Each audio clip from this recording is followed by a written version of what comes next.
تاریخ بتاتی ہے کہ ان تہمتوں میں یہ خود مطمئن نہیں تھے، ان کو خود اطمینان نہیں تھا۔ آپ نے سیرت کا مشہور واقعہ بار بار سنا ہوگا، ولید ابن مغیرہ جو ان میں بڑا سمجھدار پڑھا لکھا سمجھا جاتا تھا، اس سے قریش کے لوگوں نے کہا کہ حج کا زمانہ قریب آ رہا ہے، جوق در جوق ہمارے قبیلے جمع ہوں گے۔ پورے جزیرت العرب سے لوگ جمع ہوا کرتے تھے، یمن سے لے کے ملک شام تک، شمال میں شام، جنوب میں یمن، تو ہزاروں لوگ جمع ہوتے تھے۔ پھر ان کے میلے لگتے تھے، سوق عکاظ، ذی المجنہ، مجاز، یہ بازار لگا کرتے تھے، خرید فروخت ہوتی تھی۔ لہذا زمانہ قریب آ رہا ہے، اب سینکڑوں عرب جمع ہوں گے اور یہ اپنی بات پیش کریں گے، لہذا ان کی ہم مخالفت کیسے کریں؟ میٹنگ میں ایک صاحب نے کہا کہ بہت آسان ہے، ہم کہیں گے جادوگر۔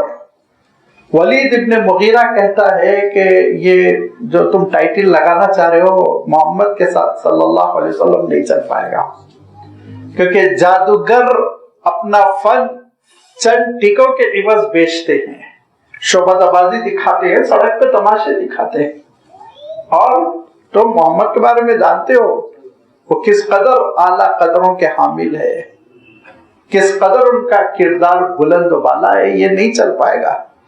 دوسرے شخص نے کہا ٹھیک ہے، ایسا کرتے ہیں کہ ہم ان کو شاعر کہتے ہیں۔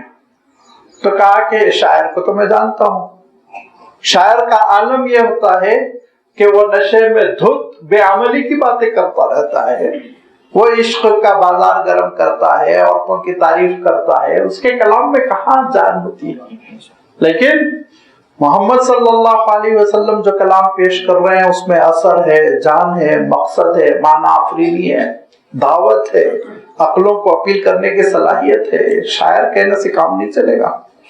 تیسرے نے کہا کہ جوتوشی کہیں گے، کاہن۔ ولید کہتا ہے جس نے اسلام قبول نہیں کیا، حالت کفر ہی پر موت ہوئی، لیکن اس کے باوجود وہ یہ کہتا ہے کہ کاہن کی کہانت میں جانتا ہوں، جوتوشیوں کی جو جھوٹ بولتے ہیں، ایکسپلائٹ کرتے ہیں، چہرہ دیکھ کے بولتے ہیں، بیمار ہو، پریشان ہو، بیوی سے لڑائی ہو گئی، گھر سے نکال دیا گیا، اور اس کے بعد پھر بیوقوفی کے نسخے بتاتے ہیں۔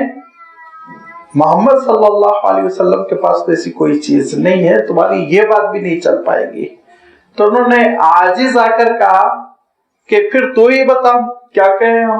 کہا مجھے ایک دن دو۔ پورا دن سوچتا رہا، پورا دن سوچنے کے بعد دوسرے دن اس نے کہا کہ اگر کوئی بات تمہاری چل سکتی ہے تو کسی حد تک یہ چل سکتی ہے کہ تم ان کو جادوگر کہو، اور جو پہلی تمہاری تجویز تھی اسی پہ عمل کر لو، اور یہ کہہ دو یفرق بین المرء وزوجہ، میاں بیوی میں تفرقہ ڈال دیتے ہیں، باپ بیٹے میں تفرقہ ڈال دیتے ہیں، بھائی بھائی میں لڑائی پیدا کرتے ہیں، ان کی بات نہ سنو۔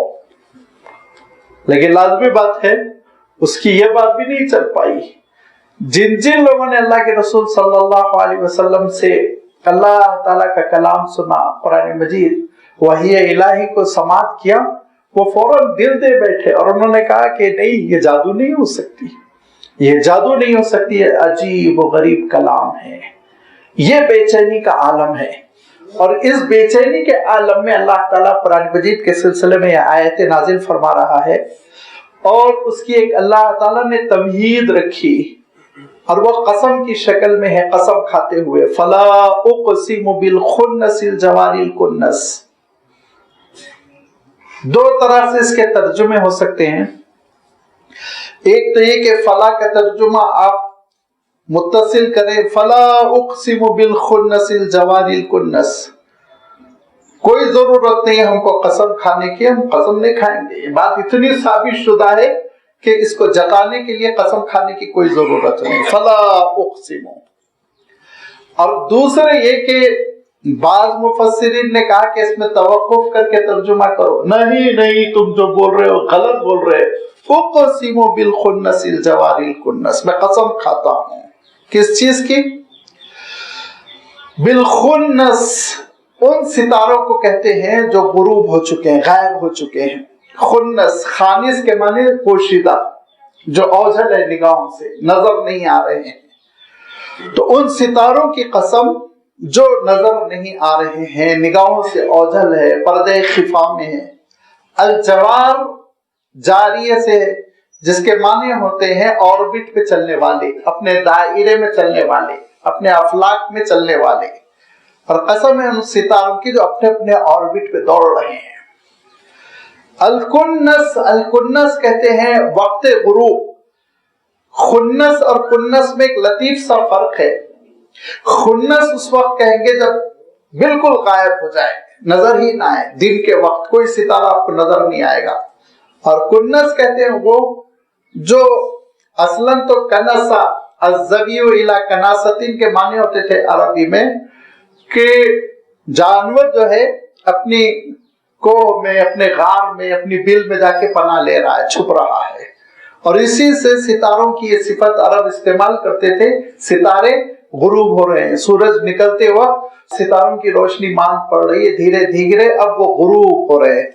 تو غروب ہوتے ہوئے ستاروں کو کنس بولیں گے، اور جو غائب شدہ ہیں، نظر ہی نہیں آ رہے ہیں، ان کو خنس بولیں گے. پہلا لفظ جو خا سے ہے، دوسرا لفظ کاف سے ہے. یہ ایک لطیف سا فرق ہے. اب اللہ تعالیٰ نے ان ستاروں کی قسم کیوں کھائی؟ اس لیے کہ اللہ تعالیٰ جب کبھی اپنی مخلوق کی قسم کھاتا ہے تو اس کو بطور ایویڈنس پیش کرتا ہے، دلیل. یہ پروف ہے، دیکھو کہ ستاروں کا غروب ہونا اور آمد آفتاب کے ساتھ ستاروں کا غائب ہو جانا دراصل اس بات کی علامت ہے کہ آفتاب رسالت بلند ہو چکا ہے، اب پچھلے سارے مذاہب منسوخ ہو چکے ہیں. یہ ایک دلیل ہے جس کے لیے اللہ تعالیٰ نے اس چیز کا تذکرہ کیا اور آگے اس کی تاکید کر دی. وَاللَّيْلِ إِذَا عَسْعَسَ، عَسْعَسَ کے معنی لوٹنا، عَسْعَسَ کے معنی پیٹ پھیر کر چلے جانا. اور رات جب کہ وہ واپس ہونے لگتی ہے تو کیا ہوتا ہے؟ وَالصُّبْحِ إِذَا تَنَفَّسَ، تو پھر صبح ظاہر ہوتی ہے دھیرے دھیرے. اور جب صبح ظاہر ہوتی ہے تو لازمی بات ہے روشنی نمودار ہو جاتی ہے، تاریکی ختم ہو جاتی ہے. اسی طرح دور جاہلیت کا اندھیرا ختم ہوگا. اب آفتاب رسالت طلوع ہو رہا ہے، قرآن مجید نازل ہوگا، اور پھر اس کے بعد سے اس دنیا میں توحید کی روشنی پھیل جائے گی. لہذا ان چیزوں کو گواہ قرار دیتے ہوئے اللہ تعالیٰ ارشاد فرماتا ہے اِنَّهُ لَقَوْلُ رَسُولٍ كَرِيمٍ. یہ کلام نہ شیطان کا القاء ہے، نہ جادوگروں کی جادوگری ہے، اور نہ ہی جوتوشیوں کا جھوٹا بیان ہے، بلکہ یہ انہو بے شک یہ وہ قرآن ہے، لقول رسول کریم، وہ قول اور وہ کلام ہے جو ایک بہت معزز فرشتہ لے کر آ رہا ہے. اور وہ معزز فرشتہ ہے حضرت جبرائیل امین، جن کی ڈیوٹی تھی کہ وہ انبیاء علیہ السلام پر وحی اور اللہ کے احکام لایا کرتے تھے، اور پھر اللہ کے رسول صلی اللہ علیہ وسلم پر بھی وحی پہنچانے کی ذمہ داری حضرت جبرائیل امین کی تھی. لہذا فرمایا ذی قوت، بہت طاقتور ہے یہ. حضرت جبرائیل امین کی طاقت کا کوئی اندازہ نہیں لگا سکتا. حضرت جبرائیل امین کی طاقت کا اندازہ لگانے کے لیے ایک روایت پیش کی جاتی ہے کہ جب اللہ تعالیٰ نے سدوم کی بستی کو ہلاک کرنے کا حکم حضرت جبرائیل امین کو دیا تو حضرت جبرائیل امین اپنے 600 پروں میں سے، پر پرندے کے پروں کی طرح نہیں ہوں گے، وہ یاد رکھیے وہ فرشتے کے پر ہوں گے. وہ عالم بالا کی اور عالم غیب کی چیزیں ہیں. ہم ذہن میں جو خیال لا سکتے ہیں وہ یہ کہ کچھ ایسی چیزیں ہیں جس سے حضرت جبرائیل امین مسافت طے کرتے ہیں. تو وہ 600 پر ہیں، یہ تو حدیث صحیح سے ثابت ہے. تو ان 600 پروں میں سے ایک پر کی نوک پر 6 بستیاں تھیں سدوم ملک میں، جہاں حضرت لوط علیہ السلام بھیجے گئے تھے، اور قوم بے حیائی کی عادی تھی، اور حضرت لوط علیہ السلام کو پتھر مار مار کے ہلاک کرنے کی تجویز رکھتے تھے. اللہ تعالیٰ کی جانب سے عذاب آیا اور اس کی تفصیل مختلف صورتوں میں گزر چکی ہے. حضرت جبرائیل امین کو بھیجا گیا کہ جاؤ اس قوم کو تباہ کر دو. تو اپنے 600 پروں میں سے ایک پر کے کنارے پر ان